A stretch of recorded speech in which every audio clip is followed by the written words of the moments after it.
Everyone, today we see how some religious leaders respond to Jesus raising Lazarus.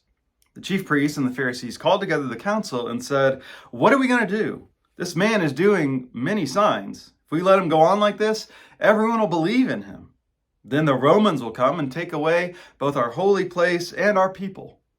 And one of them, Caiaphas, who was high priest that year, told them, "You don't know anything. You don't see that it's better for you that one man die for the people rather than the whole nation be destroyed." Now, he didn't say this on his own. As high priest that year, he prophesied that Jesus would soon die for the nation. And not only for the nation, Jesus would also die so that God's children scattered everywhere would be gathered together as one. So from that day on, they plotted to kill him. Now, at the very beginning of John's Gospel, Jesus is described as the Lamb who takes away the sin of the world. And you can think of that in terms of individual sins, but I think there's also maybe a better way to think of that as the big picture sin that's behind all of those individual bad choices that we make. Because I think we get a good example of that here, the sin of scapegoating.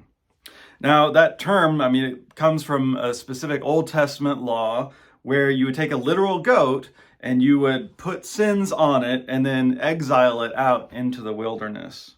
It was a way of externalizing our internal guilt and shame, not actually, dealing with it or healing it. Right? We just blame something or someone else and make the problem go away. And so this scapegoat mindset, it's a constant through history. In fact, unfortunately, it even continues now to this day. You just pick and blame your minority of choice, right? It could be the Jews, blacks, gays, trans, and say that's the source of society's problems. And so we just need to get rid of them. And then the problem is solved.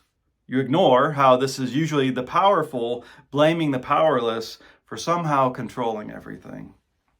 What we see is that Jesus refuses that mindset and instead stands in solidarity with the scapegoats of history. He is the ultimate innocent.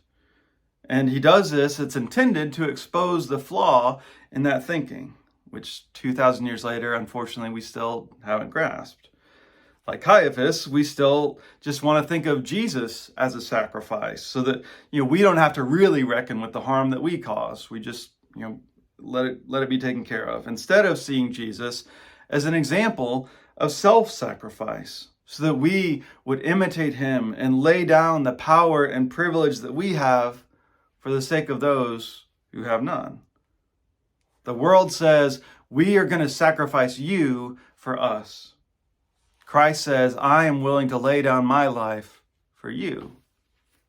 So which do you think is truly going to bring harmony and bring healing?